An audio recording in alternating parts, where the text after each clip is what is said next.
Hello sir, kalderong maliit po ba yung lagayan ng pain? Idol, paano po ginagawa yung lagayan ng pain? Meron kang video niyan? Ito, meron nga tayong dalawang kaibigang interesado sa ganitong estilo ng paghahanap buhay o pamamalakayan. So ito, meron nga tayong maiksing video dito kaibigan. Sana masundan nyo kung paano ito gawin dahil talaga nga naman napakadali lang nitong gawin kaibigan. Ito, panoorin nyo lang na maigi ah.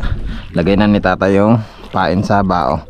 Yan mga kaibigan, may mga butas yung gilid ng bao natin ah. Punin lang natin yan. Yan. Yan, sunod talaga yung galunggong dyan. Tapos ito mga kaibigan, may tingga para lumubog ka agad.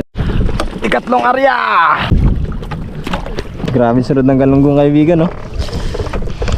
Yan ah. Dami. Balik sila. Dami pa, bilis!